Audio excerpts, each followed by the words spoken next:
क्या कहना। ओम शांति। 21 ଜାନୁଆରୀ 25 ମଧୁର ମହାବାକ୍ୟ। ମିଠି ବାବା କହେ, ମିଠି ବଚ୍ଚେ ସକାଳୁ ସକାଳୁ ଉଠି ବାବାଙ୍କ ସହିତ ମିଠା ମିଠା କଥାବାର୍ତ୍ତା କର।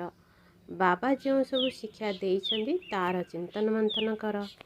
ପ୍ରଶ୍ନ, ସାରା ଦିନ ଖୁସି ଖୁସିରେ ବିତାଇବା ପାଇଁ କେଉଁ ଉପାୟ କରିବା ଉଚିତ? ଉତ୍ତର, ପ୍ରତ୍ୟହ ଅମୃତ ବେଳାରେ ଉଠି ଜ୍ଞାନର ଚିନ୍ତନ ମନ୍ଥନ କର। ନିଜେ ନିଜ ସହିତ କଥାବାର୍ତ୍ତା ହୁଅ। ସମ୍ପୂର୍ଣ୍ଣ ଡ୍ରାମାର ଆଦି ମଧ୍ୟ ଅନ୍ତର ସ୍ମରଣ କର।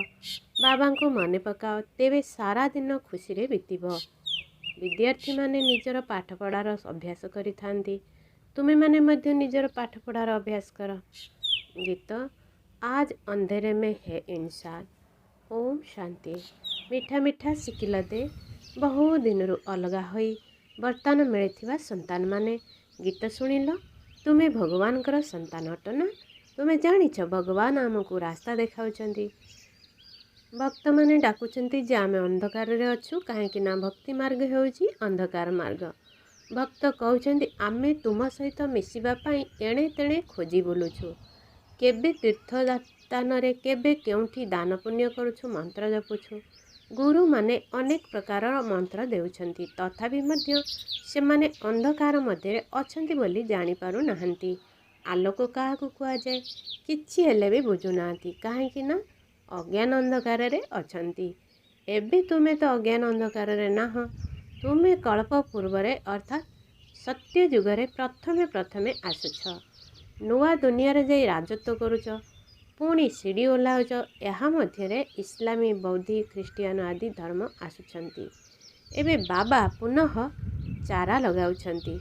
ସକାଳୁ ଉଠି ଏପରି ଜ୍ଞାନର କଥାରେ ରମଣ କରିବା ଦରକାର। ଏହା କେତେ ଆଶ୍ଚର୍ଯ୍ୟଜନକ ନାଟକ ଅଟେ।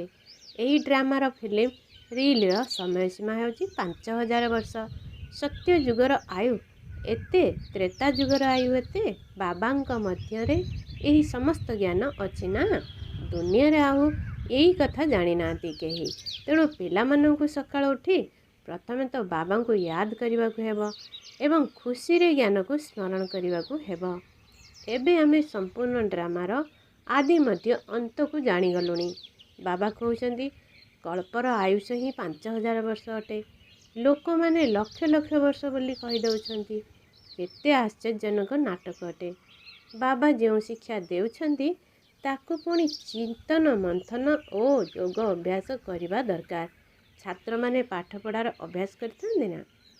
ତୁମେ ମିଠା ମିଠା ସନ୍ତାନମାନେ ସମ୍ପୂର୍ଣ୍ଣ ଡ୍ରାମାକୁ ଜାଣିଗଲଣି। ବାବା କେତେ ସହଜ ରୀତିରେ ବୁଝାଉଛନ୍ତି ଯେ ଏହା ଅନାଦି ଅବିନାଶୀ ଡ୍ରାମା ଅଟେ। ଏଥିରେ ତୁମେ ଜିତୁଛ ପୁଣି ହାରୁଛ। ଏବେ ଚକ୍ର ପୁରା ହେଲା, ଆମକୁ ଘରକୁ ଯିବାକୁ ହେବ। ବାବାଙ୍କର ଆଦେଶ ମିଳିଛି ଯେ ମୋତେ ୟାଦ କର। ଏହି ଡ୍ରାମାର ଜ୍ଞାନ ଏକମାତ୍ର ବାବା ହିଁ ଦେଉଛନ୍ତି। ନାଟକ କେବେ ଲକ୍ଷ ଲକ୍ଷ ବର୍ଷର ହୋଇଥାଏ କି? ତେବେ କାହାର ମନେ ମଧ୍ୟ ରହିବ ନାହିଁ। 5000 ବର୍ଷର ଚକ୍ର ଅଟେ, ଯାହାକି ଏବେ ତୁମ ବୁଦ୍ଧିରେ ଅଛି। କେତେ ସୁନ୍ଦର ହାର ଜିତର ଖେଳ ଅଟେ। ସକାଳୁ ଉଠି ଏହିପରି ଚିନ୍ତନ ସବୁ ଚାଲିବା ଉଚିତ। ଆମକୁ ବାବା ରାବଣ ଉପରେ ବିଜୟ ପ୍ରାପ୍ତ କରାଉଛନ୍ତି। ସକାଳୁ ସକାଳୁ ଉଠି ନିଜ ସହିତ ଏହିପରି କଥାବାର୍ତ୍ତା ହେଲେ ଅଭ୍ୟାସ ହୋଇଯିବ। ଏହି ବେହେଦର ଅବିନାଶୀ ନାଟକକୁ କେହି ଜାଣିନାହାନ୍ତି। ଅଭିନେତା ହୋଇ ଆଦି ମଧ୍ୟ ଅନ୍ତକୁ ଜାଣିନାହାନ୍ତି। ଏବେ ଆମେ ବାବାଙ୍କ ଦ୍ୱାରା ଯୋଗ୍ୟ ହେଉଛୁ। ବାବା ନିଜର ସନ୍ତାନମାନଙ୍କୁ ନିଜ ସମାନ କରାଉଛନ୍ତି। କେବଳ ନିଜ ସମାନ ହିଁ ବି କ'ଣ, ବାବା ତ ସନ୍ତାନମାନଙ୍କୁ ନିଜ କାନ୍ଧ ଉପରେ ଚଢ଼ାଉଛନ୍ତି। ବାବାଙ୍କର ପିଲାମାନଙ୍କ ପ୍ରତି କେତେ ସ୍ନେହ ରହିଛି, କେତେ ଭଲ ଭାବରେ ବୁଝାଉଛନ୍ତି। ହେ ମିଠା ମିଠା ସନ୍ତାନମାନେ, ମୁଁ ତୁମକୁ ବିଶ୍ୱର ମାଲିକ କରାଉଛି। ମୁଁ ମାଲିକ ହେଉନାହିଁ, ତୁମକୁ କରାଉଛି। ତୁମକୁ ଗୁଲ ଗୁଲ ଅର୍ଥାତ୍ ଫୁଲ ଭଳି କରି ପୁଣି ଶିକ୍ଷକ ହୋଇ ପଢ଼ାଉଛି। ପୁଣି ସଦ୍ଗତି ପାଇଁ ଜ୍ଞାନ ଦେଇ ତୁମକୁ ଶାନ୍ତିଧାମ, ସୁଖଧାମର ମାଲିକ କରାଉଛି। ମୁଁ ତ ନିର୍ବାଣ ଧାମରେ ବସିଯାଉଛି।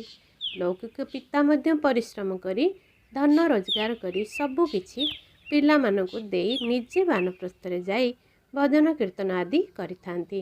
କିନ୍ତୁ ଏଠାରେ ତ ବାବା କହୁଛନ୍ତି ଯଦି ତୁମର ବାନପ୍ରସ୍ଥ ଅବସ୍ଥା ହୋଇଗଲାଣି, ତେବେ ପିଲାମାନଙ୍କୁ ବୁଝାଇ ଦେଇ ତୁମକୁ ଏବେ ସେବାରେ ଲାଗିଯିବା ଉଚିତ। ପୁଣି ଗୃହସ୍ଥ ବ୍ୟବହାରରେ ବାନ୍ଧି ହେବା ଅନୁଚିତ।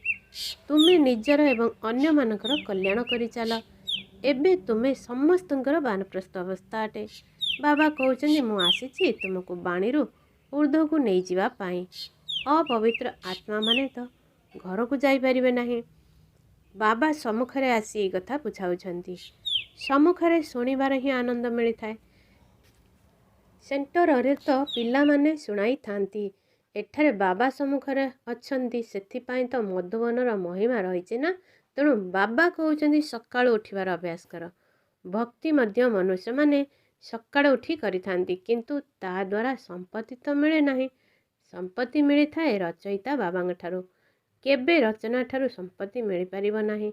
ସେଇଥିପାଇଁ କହୁଛନ୍ତି ଆମେ ରଚୟିତା ଏବଂ ରଚନାର ଆଦି ମଧ୍ୟ ଅନ୍ତକୁ ଜାଣିନାହୁଁ। ଯଦି ସେମାନେ ଜାଣିଥାନ୍ତେ ତେବେ ସେହି ପରମ୍ପରା ଚାଲି ଆସିଥାନ୍ତା। ପିଲାମାନଙ୍କୁ ଏକଥା ମଧ୍ୟ ବୁଝାଇବାକୁ ହେବ ଯେ ଆମେ କେତେ ଶ୍ରେଷ୍ଠ ଧର୍ମର ଥିଲୁ, ପୁଣି କିପରି ଧର୍ମଭ୍ରଷ୍ଟ କର୍ମଭ୍ରଷ୍ଟ ହୋଇଯାଇଛୁ। ମାୟା ବୁଦ୍ଧିକୁ ଗଡ଼ରେଜର ତାଲା ଲଗାଇ ଦେଉଛି। ସେଥିପାଇଁ ଭଗବାନଙ୍କୁ କୁହାଯାଏ ଆପଣ ବୁଦ୍ଧିମାନଙ୍କର ବୁଦ୍ଧି ଅଟନ୍ତି, ଏହାଙ୍କ ବୁଦ୍ଧିର ତାଲା ଖୋଲିଦିଅ। ଏବେ ତ ବାବା ସମ୍ମୁଖରେ ବୁଝାଉଛନ୍ତି ମୁଁ ଜ୍ଞାନର ସାଗର ଅଟେ। ତୁମକୁ ଏହାଙ୍କ ଦ୍ୱାରା ବୁଝାଉଛି। କେଉଁ ଜ୍ଞାନ? ସୃଷ୍ଟିଚକ୍ରର ଆଦି ମଧ୍ୟ ଅନ୍ତର ଜ୍ଞାନ, ଯେଉଁ ଜ୍ଞାନ କି କୌଣସି ମନୁଷ୍ୟ ଦେଇପାରିବେ ନାହିଁ। ବାବା କହୁଛନ୍ତି ସତ୍ସଙ୍ଗ ଆଦିକୁ ଯିବାଠାରୁ ସ୍କୁଲରେ ପଢ଼ିବା ଆହୁରି ଭଲ। ପାଠପଢ଼ା ରୋଜଗାର କରିବାର ଉପାୟ ଅଟେ। ସତ୍ସଙ୍ଗରେ ତ କିଛି ହେଲେ ବି ମିଳେ ନାହିଁ। ଦାନ ପୁଣ୍ୟ କର, ଭେଟି ଚଢ଼ାଅ, ଏହା କର, ଖର୍ଚ୍ଚ କର, ପଇସା ବି ଦିଅ, ମୁଣ୍ଡ ବି ନୁଆଁ, ମଥା ବି ଘୋରି ହୋଇଯାଏ। ଏବେ ତୁମେ ସନ୍ତାନମାନଙ୍କୁ ଯେଉଁ ଜ୍ଞାନ ମିଳୁଛି ତାହା ସ୍ମରଣ କରିବାର ଅଭ୍ୟାସ କର ଏବଂ ଅନ୍ୟମାନଙ୍କୁ ମଧ୍ୟ ବୁଝ। ବାବା କହୁଛନ୍ତି ଏବେ ତୁମର ଆତ୍ମା ଉପରେ ବୃହସ୍ପତିର ଦଶା ପଡ଼ିଛି। ବୃକ୍ଷପତି ଭଗବାନ ତୁମକୁ ପଢ଼ାଉଛନ୍ତି। ତୁମକୁ କେତେ ଖୁସି ହେବା ଦରକାର। ଭଗବାନ ପାଠ ପଢ଼ାଇ ଆମକୁ ଭଗବାନ ଭଗବତୀ କରାଉଛନ୍ତି। ଓହୋ, ଏପରି ବାବାଙ୍କୁ ଯେତେ ୟାଦ କରିବ ସେତେ ବିକର୍ମ ବିନାଶ ହେବ। ଏପରି ବିଚାର ସାଗର ମନ୍ଥନ କରିବାର ଅଭ୍ୟାସ ପକାଇବା ଉଚିତ। ଦାଦା ଆମକୁ ଏହି ବ୍ରହ୍ମାଙ୍କ ଦ୍ୱାରା ସମ୍ପତ୍ତି ଦେଉଛନ୍ତି। ନିଜେ କହୁଛନ୍ତି ମୁଁ ଏହି ରଥର ଆଧାର ନେଉଛି। ତୁମକୁ ଜ୍ଞାନ ମିଳୁଛି ନା? ଜ୍ଞାନ ଗଙ୍ଗା ମାନେ ଜ୍ଞାନ ଶୁଣାଇ ପବିତ୍ର କରାଉଛନ୍ତି ନା? ଗଙ୍ଗାର ପାଣି କରାଉଛ। ଏବେ ବାବା କହୁଛନ୍ତି ପିଲାମାନେ ତୁମେ ଭାରତର ସଚ୍ଚା ସଚ୍ଚା ସେବକ। ଦୁନିଆର ସମାଜସେବୀମାନେ ତ ହଦର ସେବା କରିଥାନ୍ତି। ଏହା ହେଉଛି ଆତ୍ମିକ ସେବା, ଯଥାର୍ଥ ସେବା। ଭଗବାନ ଉବାଚ, ବାବା ବୁଝାଉଛନ୍ତି ଭଗବାନ ପୁନର୍ଜନ୍ମ ରହିତ ଅଟନ୍ତି।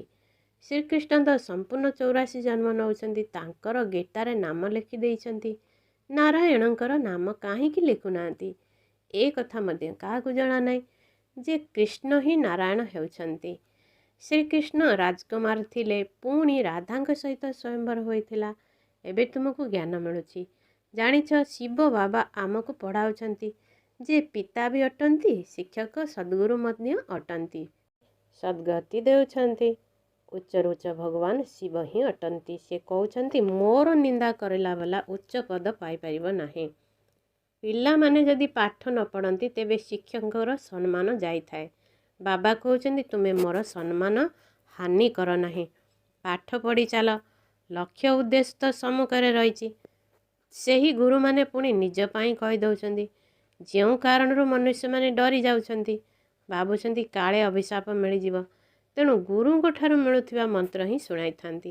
ସନ୍ନ୍ୟାସୀମାନଙ୍କୁ ଯଦି ପଚରାଯାଏ ତୁମେ ଘରଦ୍ୱାର କିପରି ତ୍ୟାଗ କଲ, କହନ୍ତି ଏହି ସଂସାରିକ କଥା ପଚାର ନାହିଁ। ଆରେ କାହିଁକି କହୁନାହଁ? ଆମକୁ କ'ଣ ଜଣା କିଏ ତୁମେ? ତୀକ୍ଷ୍ଣ ବୁଦ୍ଧି ସମ୍ପନ୍ନ ଆତ୍ମା ଏପରି କଥା ପଚାରିଥାନ୍ତି। ଅଜ୍ଞାନ କାଳରେ କାହାର କାହାର ନିଶା ରହିଥାଏ। ସ୍ୱାମୀ ରାମତୀର୍ଥଙ୍କର ଅନ୍ୟାନ୍ୟ ଶିଷ୍ୟ ସ୍ୱାମୀ ନାରାୟଣ ଥିଲେ। ତାଙ୍କର ବହି ଆଦି ବାବା ପଢ଼ିଛନ୍ତି। ବାବାଙ୍କର ଏସବୁ ପଢ଼ିବାର ସଉକ ଥିଲା। ଛୋଟ ବୟସରୁ ବୈରାଗ ଆସୁଥିଲା। ପୁଣି ଥରେ ବାଇସ୍କୋପ ଅର୍ଥାତ୍ ସିନେମା ଦେଖିଲେ, ବାସ୍ ବୃତ୍ତି ଖରାପ ହେଇଗଲା। ସାଧୁ ପଣିଆ ବଦଳିଗଲା। ତେଣୁ ଏବେ ବାବା ବୁଝାଉଛନ୍ତି ସେ ସବୁ ଗୁରୁ ଆଦି ହେଉଛନ୍ତି ଭକ୍ତି ମାର୍ଗର। ସମସ୍ତଙ୍କର ସଦ୍ଗତି ଦାତା ତ ଜଣେ ହିଁ ଅଟନ୍ତି, ଯାହାଙ୍କୁ ସମସ୍ତେ ମନେ ପକାଉଛନ୍ତି। ଗାନ ମଧ୍ୟ କରୁଛନ୍ତି, ମୋର ତ ଏକମାତ୍ର ଗିରିଧରି ଗୋପାଳ, ଦ୍ୱିତୀୟ କେହି ନୁହେଁ। କୃଷ୍ଣଙ୍କୁ ଗିରିଧରି କହିଥାନ୍ତି। ବାସ୍ତବରେ ଗାଳି ଏଇ ବ୍ରହ୍ମା ଖାଉଛନ୍ତି। କୃଷ୍ଣଙ୍କ ଆତ୍ମା ଯେବେ ଶେଷ ଜନ୍ମରେ ଗାଉଁଲି ପିଲା ତମ ପ୍ରଦାନ ହେଉଛି, ତେବେ ଯାଇ ଗାଳି ଖାଉଛି। ଅସଲରେ ତ ଇଏ ବ୍ରହ୍ମା ହିଁ କୃଷ୍ଣଙ୍କର ଆତ୍ମା ଅଟନ୍ତି ନା। ଗାଁରେ ବଢ଼ିଛନ୍ତି, ରାସ୍ତାରେ ଚାଲୁ ଚାଲୁ ବ୍ରାହ୍ମଣ ଫସିଗଲା, ଅର୍ଥାତ୍ ବାବା ପ୍ରବେଶ କଲେ। କେତେ ଗାଳି ଖାଇଲେ, ଆମେରିକା ପର୍ଯ୍ୟନ୍ତ ଖବର ଚାଲିଗଲା। ଡ୍ରାମା ବଡ଼ ବିଚିତ୍ର ଅଟେ। ଏବେ ତୁମେ ଏସବୁ ଜାଣୁଥିବାରୁ ଖୁସି ହେଉଛ। ଏବେ ବାବା ବୁଝାଉଛନ୍ତି ଏହି ଚକ୍ର କିପରି ଘୁରୁଛି। ଆମେ କିପରି ବ୍ରାହ୍ମଣ ଥିଲୁ, ପୁଣି ଦେବତା କ୍ଷତ୍ରିୟ ହେଲୁ। ଏହା 84 ଜନ୍ମର ଚକ୍ର ଅଟେ। ଏ ସବୁକୁ ସ୍ମୃତିରେ ରଖିବାକୁ ହେବ। ରଚୟିତା ଏବଂ ରଚନାର ଆଦି ମଧ୍ୟ ଅନ୍ତକୁ ଜାଣିବାକୁ ହେବ, ଯାହାକୁ କେହି ବି ଜାଣିନାହାନ୍ତି। ତୁମେ ଜାଣୁଛ, ଆମେ ବିଶ୍ୱର ମାଲିକ ହେଉଛୁ। ଏଥିରେ କୌଣସି କଷ୍ଟ ତ ନାହିଁ। ବାବା କ'ଣ ଏପରି କହୁଛନ୍ତି କି ତୁମେ ଯୋଗ ଇତ୍ୟାଦି କର? ଦୁନିଆରେ ଗୁରୁମାନେ ଏପରି ହଟ୍ ଯୋଗ ଆଦି ଶିଖାଉଛନ୍ତି, ସେ କଥା ନ କହିଲେ ଭଲ। କାହାର କାହାର ମୁଣ୍ଡ ହିଁ ଖରାପ ହୋଇଯାଇଥାଏ। ବାବା କେତେ ସହଜ ରୋଜଗାର କରାଉଛନ୍ତି। ଏହା ହେଉଛି 21 ଜନ୍ମ ପାଇଁ ଅବିନାଶୀ ରୋଜଗାର। ତୁମ ହାତରେ ସ୍ୱର୍ଗ ରହିଛି। ବାବା ପିଲାମାନଙ୍କ ପାଇଁ ସ୍ୱର୍ଗର ଉପହାର ଆଣିଛନ୍ତି। ଏପରି କଥା ଅନ୍ୟ କୌଣସି ମନୁଷ୍ୟ କହିପାରିବେ ନାହିଁ। ବାବା ହିଁ କହୁଛନ୍ତି, ବ୍ରହ୍ମାଙ୍କ ଆତ୍ମା ମଧ୍ୟ ଶୁଣୁଛି। ତେଣୁ ପିଲାମାନଙ୍କୁ ସକାଳୁ ସକାଳୁ ଉଠି ଏପରି ବିଚାର କରିବା ଦରକାର। ଭକ୍ତମାନେ ମଧ୍ୟ ସକାଳୁ ଗୁପ୍ତରେ ମାଳା ଗଡ଼ାଇଥାନ୍ତି। ତାକୁ ଗୌମୁଖ କୁହାଯାଏ। ମୁଣା ଭିତରେ ହାତ ଗଳାଇ ମାଳା ଗଡ଼ାଇଥାନ୍ତି। ରାମ ରାମ ଯେପରିକି ବାଜା ବାଜୁଥାଏ। ବାସ୍ତବରେ ବାବାଙ୍କୁ ୟାଦ କରିବା ହିଁ ଗୁପ୍ତ ଅଟେ। ଏହାକୁ ଅଜପା ଜପ କୁହାଯାଏ। ମନରେ ଖୁସି ରହୁଛି, କେତେ ଆଶ୍ଚର୍ଯ୍ୟଜନକ ଡ୍ରାମା ଅଟେ। ଏହା ବେଦର ନାଟକ, ଯାହା ତୁମ ବ୍ୟତୀତ ଆଉ କାହାରି ବୁଦ୍ଧିରେ ନାହିଁ। ତୁମମାନଙ୍କ ମଧ୍ୟରେ ବି ପୁରୁଷାର୍ଥର କ୍ରମାନୁସାରେ ରହୁଛି। ଏହା ବହୁତ ସହଜ ଅଟେ। ଆମକୁ ତ ଏବେ ଭଗବାନ ପଢ଼ାଉଛନ୍ତି, ବାସ୍ ତାଙ୍କୁ ହିଁ ୟାଦ କରିବାକୁ ହେବ। ବର୍ଷା ମଧ୍ୟ ତାଙ୍କଠାରୁ ମିଳୁଛି। ଏହି ବାବା ତ ନିମିଷକରେ ସବୁ ଛାଡ଼ିଦେଲେ, କାହିଁକି ନା ତାଙ୍କ ମଧ୍ୟରେ ଶିବ ବାବାଙ୍କର ପ୍ରବେଶ ହୋଇଥିଲା ନା।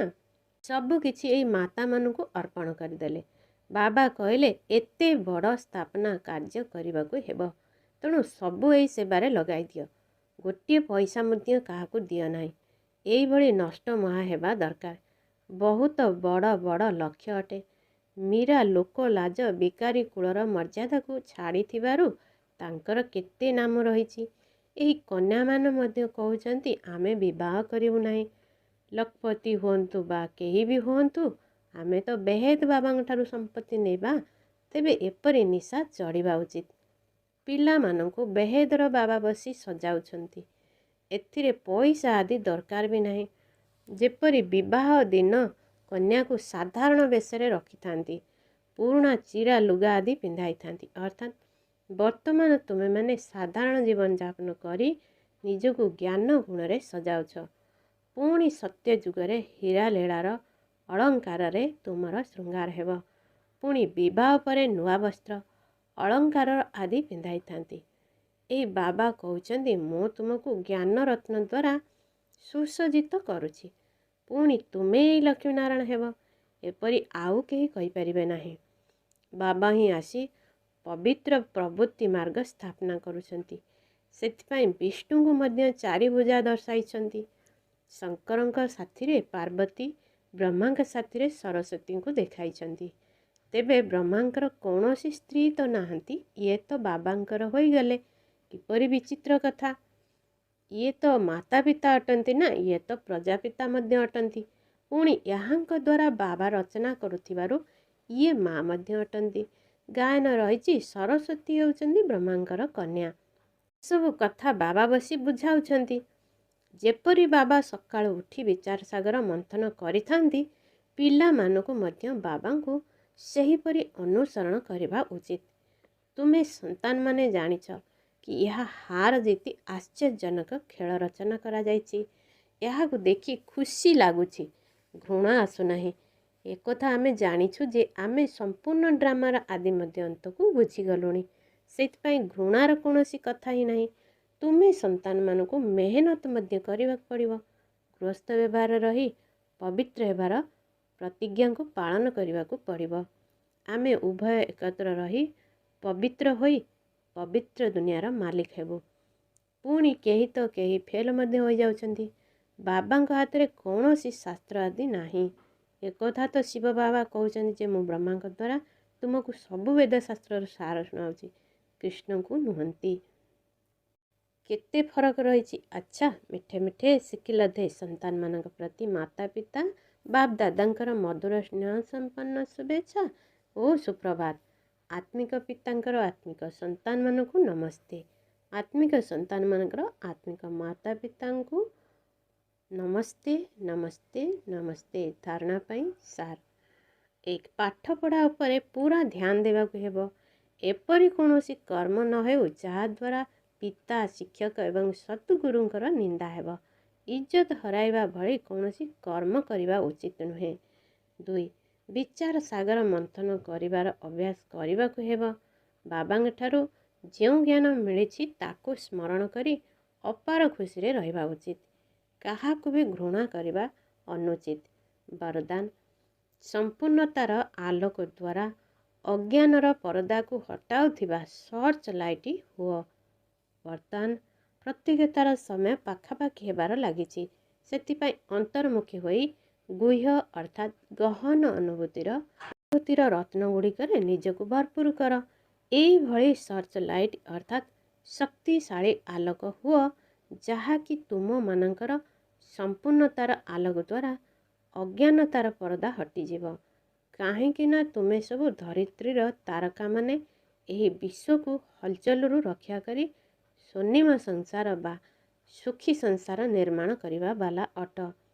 ତୁମେ ପୁରୁଷୋତ୍ତମ ଆତ୍ମାମାନେ ବିଶ୍ୱକୁ ସୁଖ ଶାନ୍ତିର ଶ୍ୱାସ ପ୍ରାପ୍ତ କରାଇବାର ନିମିତ୍ତ ଅଟ। ସ୍ଲୋଗାନ: ମାୟା ଏବଂ ପ୍ରକୃତିର ଆକର୍ଷଣ ଠାରୁ ଯଦି ଦୂରେଇ ରହିବ ତେବେ ସର୍ବଦା ହର୍ଷିତ ରହିବ। ଓମ୍ ଶାନ୍ତି। है हमने